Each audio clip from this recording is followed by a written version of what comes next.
Go live. Do it. Okay, there it goes. All right, so we'll give it a second, see if anybody strolls in. But yeah, it was really weird. The chat that speaking of which, that I went into with you and Onyx Rose's live stream the other day, where you said you didn't see me come in, and that's because it didn't say Kenyon has joined or whatever. Right. And then yeah, that happens with a lot of them right now. And then the Daily Whatever show, I can't comment at all. Like, I have been going in there and commenting, saying hi, trying to chat and, be involved in the subject and stuff. And it's not announcing that I'm coming in. And then it's not allowing me to, talk and comment while I am in there. So, yeah, I don't Oh. know if it's Substack or something like that. Maybe they accidentally, hit ignore or something. I don't know why they would or whatever, but it's got to be Substack because it's not even announcing that I'm there. Like you saw with going into Onyx Rose's live, they didn't show that I had showed up. Yeah, it's the same thing has been happening to me actually. I've gone into a few where um and then a little later I will watch it for a little bit and I'll put a comment in there and they're like, "Oh, hey Brandon." Like I just showed up. I was like, "Oh, well, no, I've been here." But um that's just yeah, it's not but I think I have seen my name like I joined in some. I think I've seen my name in some of them, but not in others. Maybe I'm not. I don't know. I have to pay more attention to that. Yeah.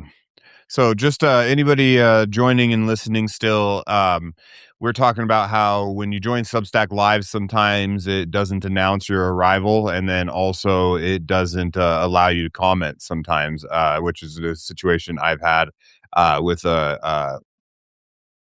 mainly one Substack Live, and I know I'm not like blocked or anything from them. I've even talked to them about it, and so I'm sure I'm not. But anyways, so today this is a little bit different time than people maybe are used to me coming on, and we'll get through this quick. So that I can get to cooking dinner and everybody can go about their business and day and stuff. Um, so I'm going to be trying a few different time slots. I'm going to try next week. I'm going to try to go live at 7 p.m. on Tuesday. I don't know how that's going to work. I don't know what you might have me showing up in my pajamas. I don't, not that no no not that it's late. Not that 7 p.m. is late on a Tuesday or whatever. But I do tend to get undressed and comfortable. Around 6 p.m. or so usually. So we'll see how it goes. But just been doing research on internet traffic, and things like that, and 7 p.m. looks like it might be a time to just try, see how it goes. Well, And then go ahead. I was I was just gonna say, depending on what you wear to bed, that might do really well. I just wear shirts and shorts. I'm not Oh, fancy. okay. I was hoping you'd say you sleep in your underwear or maybe in the nude or something like that. Then you might get more viewership if you do that. Yeah, I'm not I don't really I like sleeping with no shirt or whatever, but I don't like sleeping with no like bottoms, but that's because like I grew up in a world where at any given time you might have to jump up and, either defend yourself or get going to, Oh, right. do something. So Yeah. it makes me feel like I'm ill prepared to sleep nude. So yeah. Yeah. So no I could see no that. showing up on camera nude, unlike somebody who I will not name who cooks in a nude. Not completely nude. I have an apron on. That's funny. So yeah, a little bit will be also changing in the way that I do content. And so this is like a good time for me to like explain to you. Um, so the way I'll be doing it is I'll give a little example this episode actually. So I'll be going over a topic that I've researched that's interested me, but it'll be brief. I'm thinking of calling the show Light Swim, a light swim with KR Byers. Just kind of briefly swimming through the topic, getting a little feel for it. Nothing too serious. And then, so that'll be like if I go like an hour, then that'll be like the first half an hour or so will just be me talking about the topic and stuff. And then the second half will be discussing it with my guest or and or the comments, depending on if I have a guest every time or how that goes or whatever.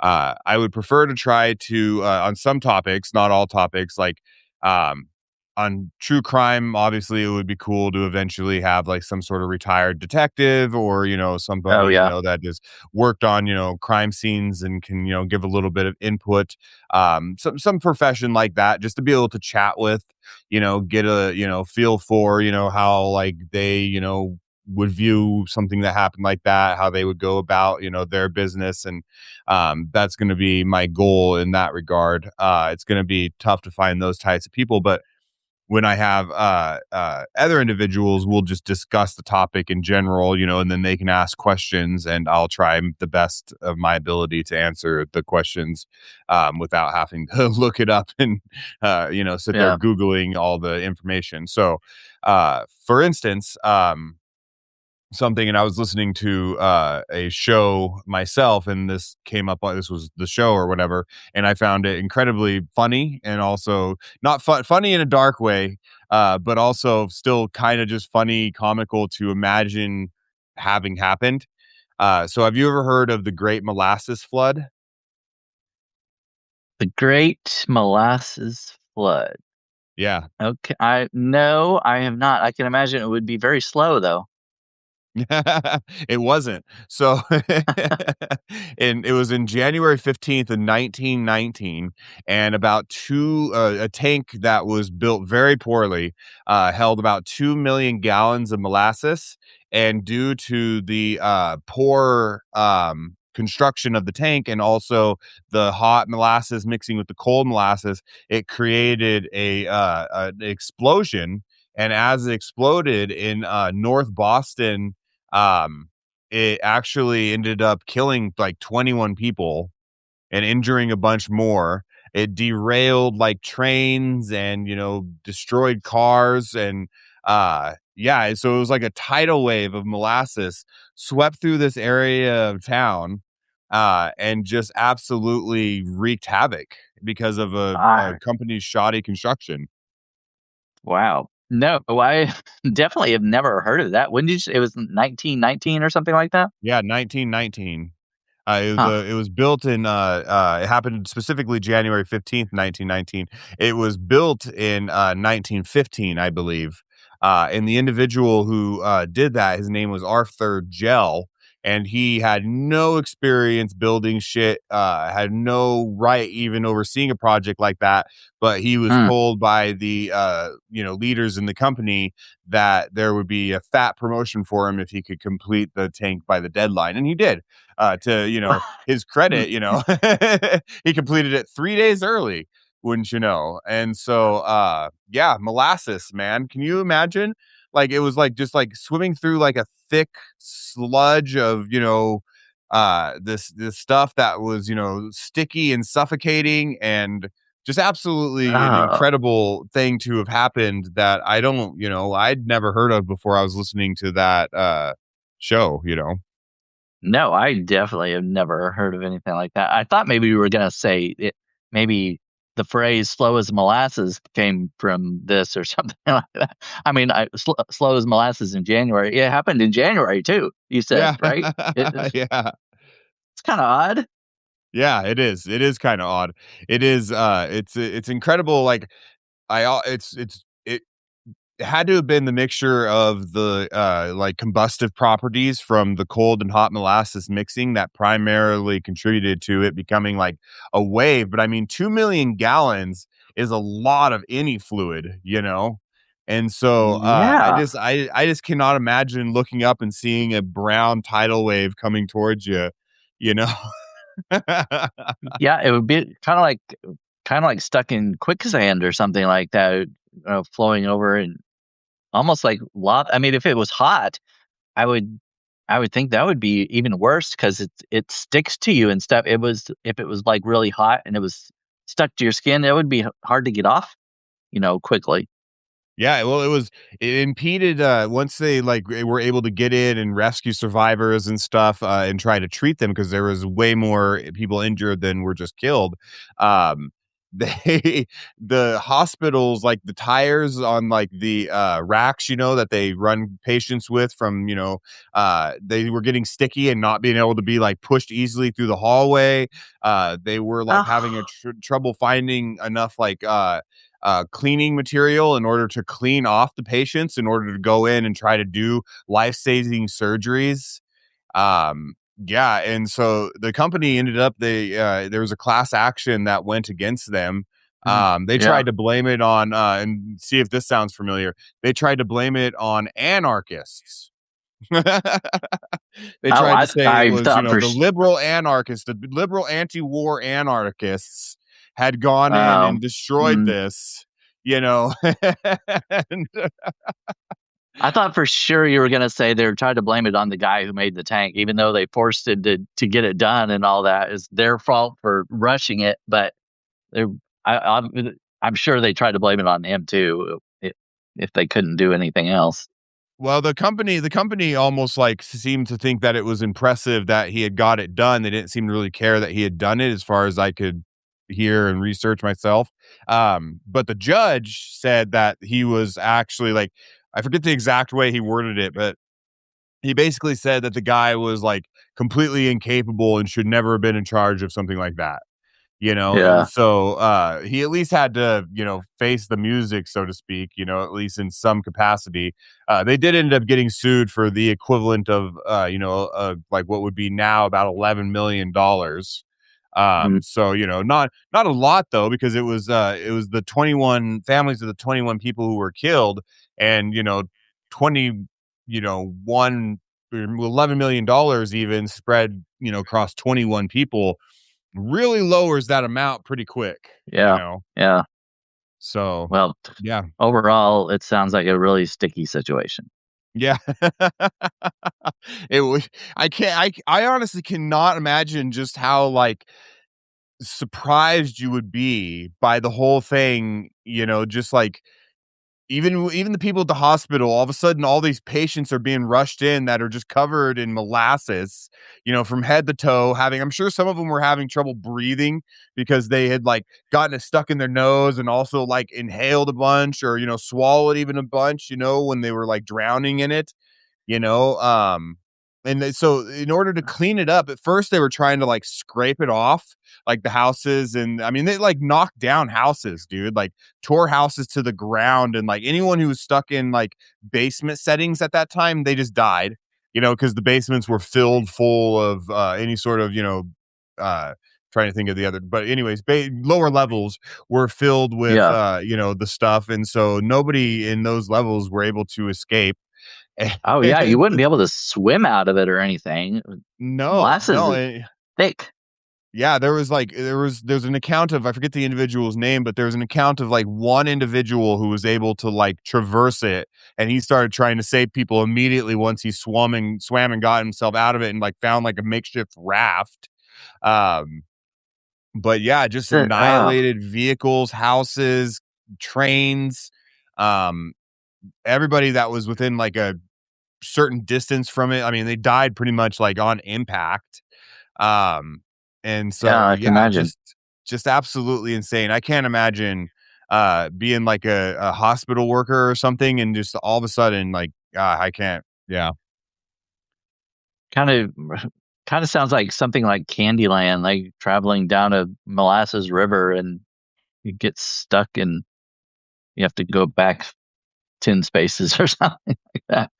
Yeah. No, I mean, yeah, it honestly, isn't that one of the, spots is something like that? Like, it's like a Fudge Yeah, there's something. River or I something like that? Yeah, I don't know. I don't remember what it was. It's been a long time since I played Candyland, but yeah, I Yeah. think there was some kind of like molasses swamp or maybe something like that. I don't remember what it was.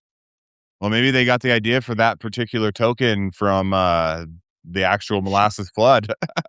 Yeah, I don't know when Candyland was made, but I mean, that would be interesting. I'm gonna look it up right now, actually. Yeah, do it. Look it up.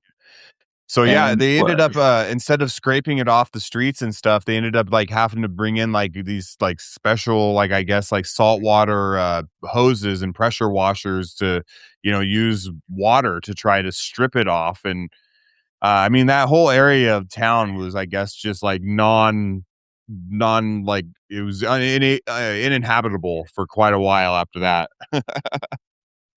well, Candyland was invented in 1948 and published by Milton Bradley in 1949, Yep. which is later than I expected. Actually, I thought it was older than that, probably, but Yeah. yeah, they they very well could have gotten the idea from that.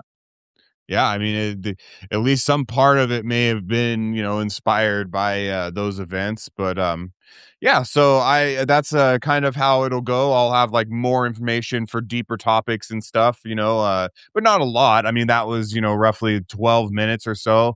So it'll only be about double that roughly, and then I'll go to the audience, and if they have any questions or discussions, or anything that people want to talk about more specifically or in more details, we can sit there and traverse and continue our light swim of the topic. Yeah, yeah. Hopefully, it won't be a swim like the one in Boston. Yeah. Yeah, I didn't honestly, I didn't intend that, no pun was intended by the light swim, but I mean that works. My first episode would be, my first little brief introduction to the episodes would be about, trying to swim out of molasses. Yeah, yeah, yeah. You should find something about swimming, maybe, or something. I don't know. Yeah. Yeah, I could find some other man, I'm sure there's a lot of interesting things that have to do with water or swimming or whatever, what have you. Um, just diving into, no pun intended again, Diving in, yeah. the little personal sub that imploded last year. That's a whole Uh, interesting story. yeah, God damn, what an idiot. That's all I'm gonna say about that for right now, but yeah. That was crazy. Mhm. I felt bad too. I mean, felt bad especially for the kid. It's like you trust your dad to make the right decision and whatnot. And he's bringing him on this thing. I don't know. Anyway, yeah, I'm sure you'll talk a lot about it later. Yeah, I agree. I don't blame obviously it's not the kid's fault about that. It's the dad's fault like for trusting this individual. I mean, yeah, I will discuss it later cuz that one is an interesting topic to go over, and so yeah, Yeah. that's basically it. So that'll be the rough, how it'll go. And then, whatever guest, obviously I couldn't really get a guest from that event because, anybody that was alive could remember it is long since passed away. So, but Yeah. So are you going every week? Are you going to try like a different day, different time to see what to compare and contrast, or how are you going to do that? so next week I'm gonna try Tuesday at 7 p.m. And I'm just gonna see like, what kind of, numbers I pull, how many people I do have show up, what kind of interest it is. I might do that for a few weeks. Um, and obviously I was gonna talk to you about this. I am talking to you about this, see if you wanted to come on next Tuesday at 7 p.m. I'm not sure if I am gonna have like the guest come into the video at 7 p.m. Or if I'll have them hang out and watch until 7:30. I'll tell them, be there at 7, you'll come on at Yeah.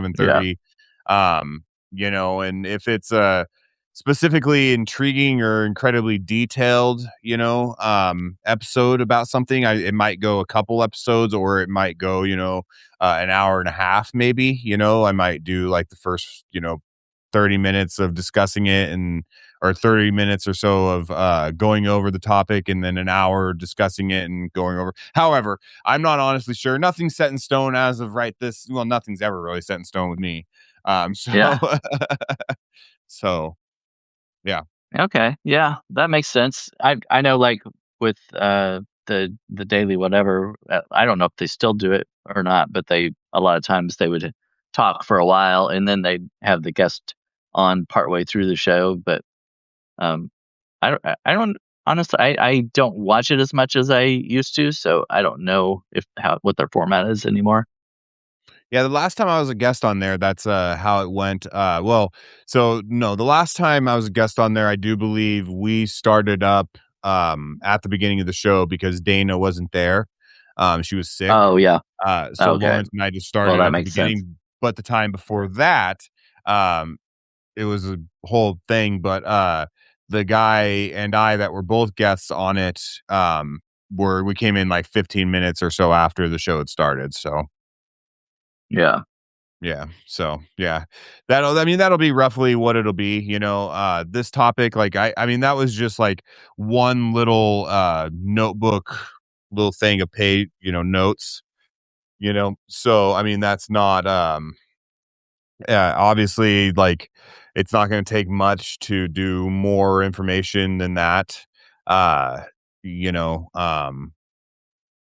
all I have to do is fill up a regular size, notebook of information, and that'll go, a half an hour, Right. So, I'm going to try to get to the point where I have it memorized well enough to that I only have to reflect back to my notes just to, double check to make sure I'm getting little facts correct. Other than that, I'm just going to, try and like talk about it and get better at telling stories like if I were to be sitting in a bar bullshitting with some buddies or something, so to speak. So Yeah. that's my personal goal with that.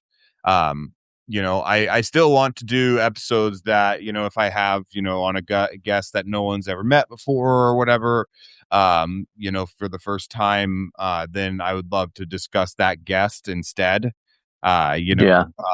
Maybe go over the topic, just a brief little topic that has maybe something to do with their profession, and then discuss with them, from there what they do, maybe like if it's a writer here on Substack that people I've never met on my show, maybe, do a little like miniature book report, so to speak, on one of their most recent articles that they've written, and then, bring them in to talk about it, so Yeah. just stuff like that, just to make it more informative, a little educational and entertaining. I tend Yeah. to get carried away and cuss up a storm when I'm describing this shit, so it's not like it's gonna be, like sitting in a classroom learning it from a teacher. I can offer, the KR, Byers, official degree, I mean, it's not worth anything, but a certificate at least. Well, as So, long as you got it rolled up and with a little ribbon around it that you can present them, I'd have to have that. fair, fair. Well, you were That's talking about true crime, and Karen Marie Shelton she and Ed Anderson used to do a weekly podcast about true crime, and she's really into true crime stuff. She studies up a lot on a lot of them, but I don't know. You might, if you can't find any, experts in that field or whatever, you might want yeah. to, I don't know, check her out. Yeah, absolutely. I would love to. I love having different people on to, talk with people and, get different inputs on everything. It doesn't to me, for me as a person, it doesn't really matter the, topic of conversation, as long as, that person has their, unique input, which everybody does, so Yeah, yeah, so yeah, that'll be the gist. Um, does anybody in the comment section have any questions? I doubt it. I really feel like it was probably pretty clear on what I was doing. I if you have questions, please come let me know, but I won't be surprised if you don't. yeah. A lot of times it is hard I see that with pretty much every podcast or every video. They're say, "Oh, you have any questions?" And a lot of times it's just crickets. Yeah. And every once in a while, though, somebody will ask something, and you'll have a lively chat, and then sometimes your chat is like silent. So it's really hard to predict. Yeah. Yeah, it really is. I mean, I've had a few times where my chat has been just nonstop conversation the whole time, Yeah, and to the point where I can't even keep up with it really well on what they're yeah, saying and stuff. And it's going off on its own tangent, even. It doesn't have anything to do with what I'm talking about, which I yeah, love. yeah, Like that's like yeah. I I love kind of that. like As that long as too. people are chatting, I think that's cool. It doesn't bother me at all. So if you just want to come in with chat with other people on my Yeah, Substack lives, keep in mind you can do that. I kind of like that too. I mean, I like an engaged chat, and like you said, I've seen some in mine where they're like conversations going on between the people and has nothing to do. It kind of went off on its own tangent or whatever, and I've talked about something completely different. That's fine though. If they want to engage in my chat, I can be the what's the word, conduit for that. Yeah. That sounds right. Uh, if me, Joanna is there, you're like, I wish I didn't ask for questions from Joe.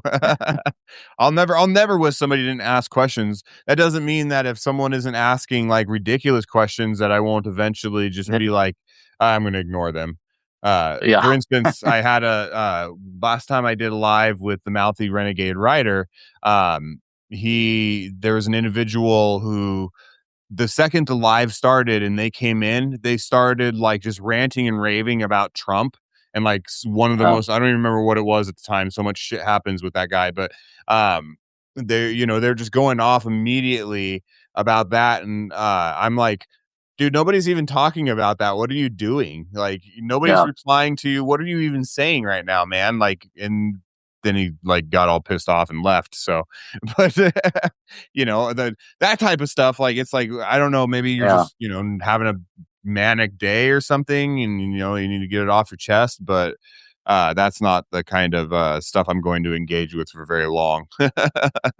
Yeah, I wonder if it's like to draw attention to them or something like that. Because I've had that too, where it's as soon as the person comes in, they'll post something, some kind of comment about, and I think I've had it a bit about Trump too.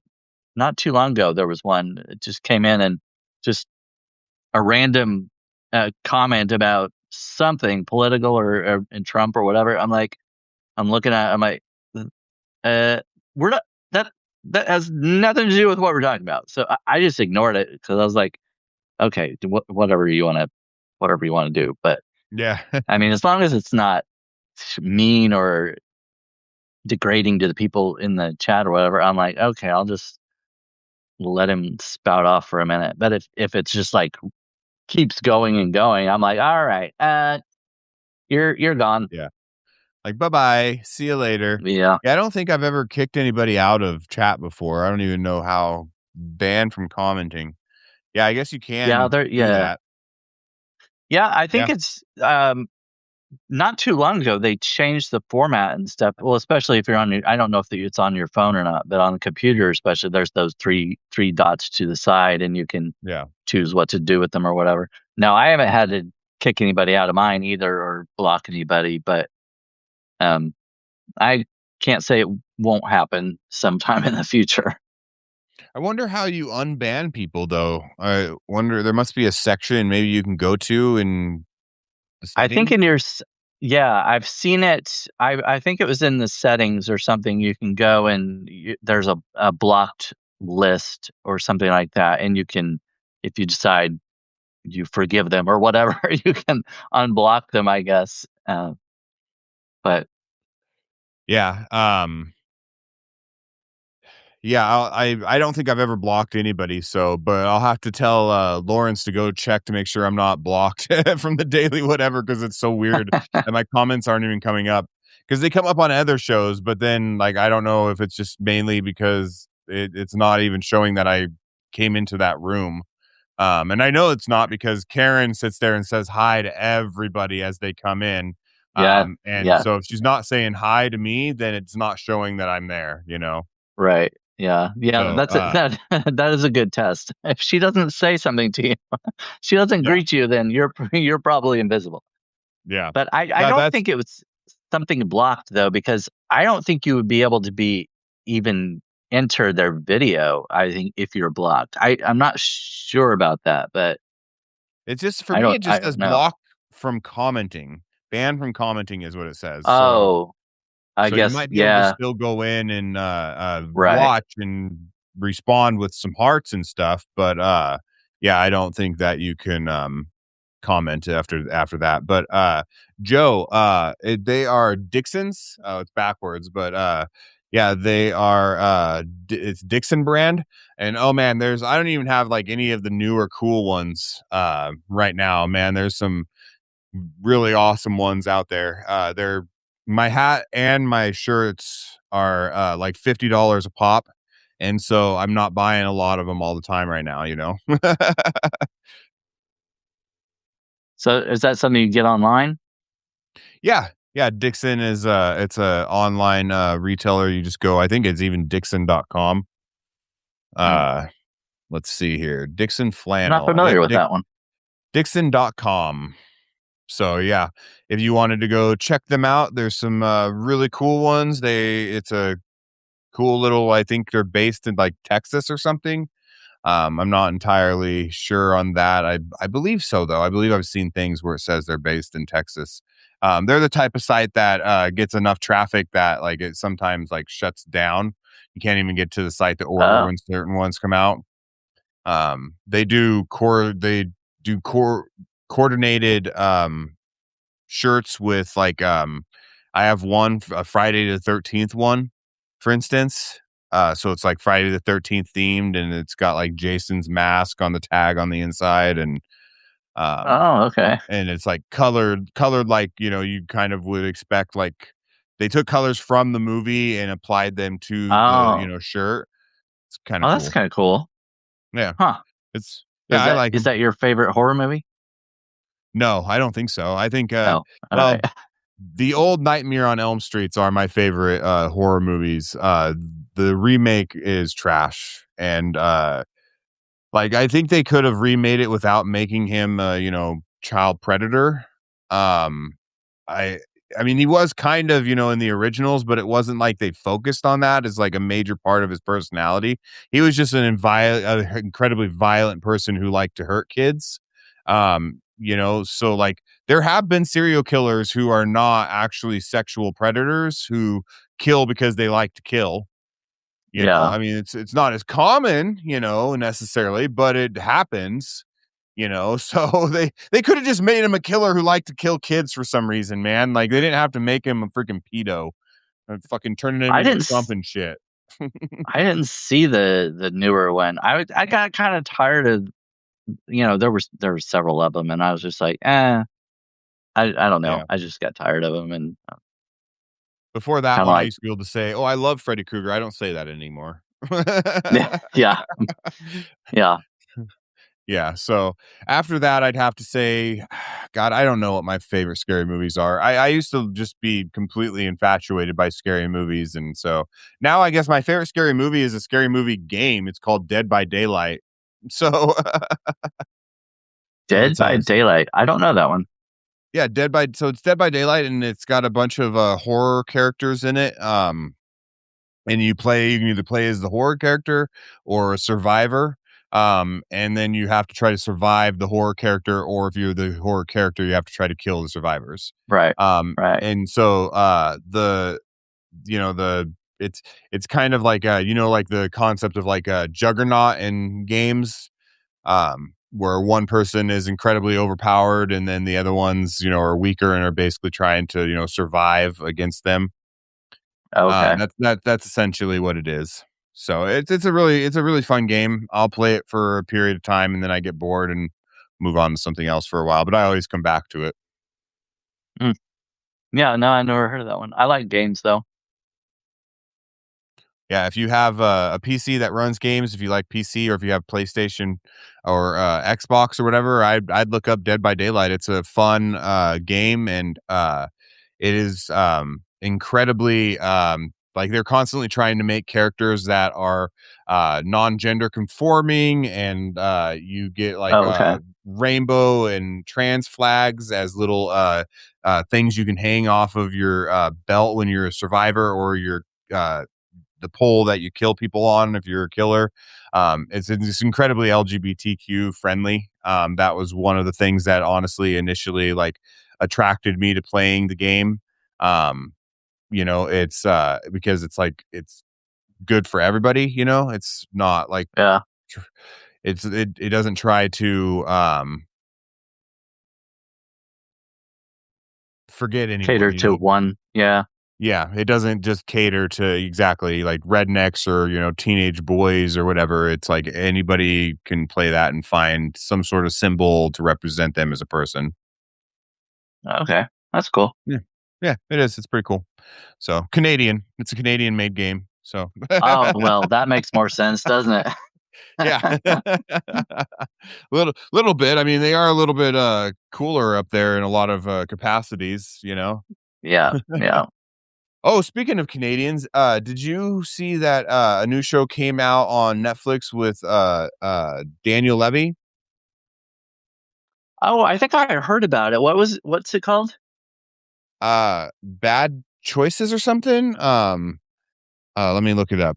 Uh Oh, maybe that name doesn't sound Big familiar. Maybe Mistakes. There you go. Big Mistakes. Big Mistakes. It's Okay. kind of a little bit of a darker comedy, than Schitt's Creek. Well, quite a bit darker than Schitt's Creek. Um, but it ended up being really good. Like, I was fucking surprised, honestly. I was just excited to see his face show up. I've been watching Yeah. his, IMDb to see if he's working on anything for a while, and so I saw his face pop up, and I was like, "Ah, I'm gonna go check it out," and it ended up being good. My lady and I watched it, and we loved it.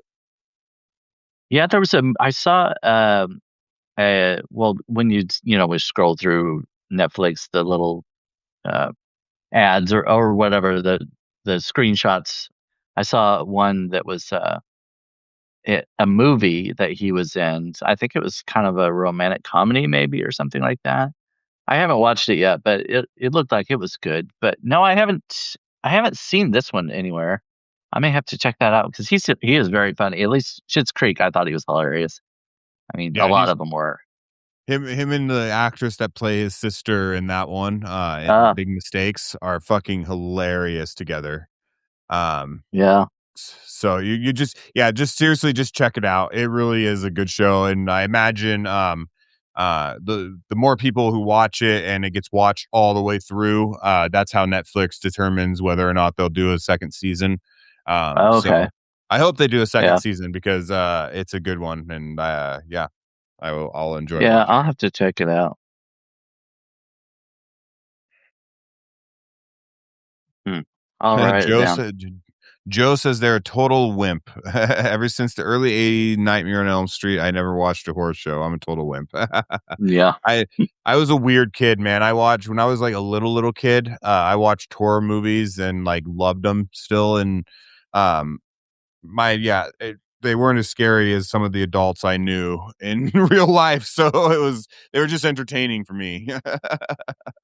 yeah, So yeah, that's it. That's all I have for today and stuff. It's just a short one, just a update to anybody who has just come in. I will be back on Tuesday at 7 p.m. to see how that works. I don't know how it's going to go. I'm going to just see. I might end up maybe even like recording it with someone, at different times of the week, whenever's available for them or whatever. And then because now you can show the old episode or whatever live or whatever later.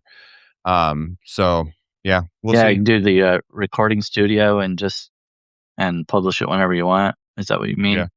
Yep. Yeah, yeah, Exactly. Yeah. So yeah. there's options. Just know that my number one goal is to become a more entertaining and enlightened human being for everybody who watches, and that includes for me, being educational. So Well, I hope it works out. I need to try something a little different too. So I'm going to be looking at, I'll probably be experimenting too. So we'll see how that goes. Experimenting is good. Is what keeps things interesting. Yeah, that's right. How do you know if you like it if you don't experiment? Yeah. Except for heroin, you guys. Don't experiment with Oh, heroin. oh. Well, yeah. Again, don't do it again, you know? One time's okay for everything, but just don't do it after that, you know? Yeah, learn your lessons. Yeah. Alright, well, thank you for coming on for this, announcement, Brandon. I super duper appreciate you. No I problem. appreciate you willing to do the change in schedules. I wanted to see what happened a little bit later in the afternoon, and, 43 isn't the lowest I've ever had, so, it's Well, look at the positive, I guess. Yeah, absolutely. So, thank you everybody for coming. I appreciate all of you for being here. Yeah, if you missed what I was talking about, go back and watch it from the beginning. You'll find out. Yeah. And if you're not already a subscriber to Brandon here, click on the button or his name anywhere and go subscribe to him or look him up. That's Brandon Elric. All right. Thank you very much. I appreciate it. All right. Bye, everybody. Bye.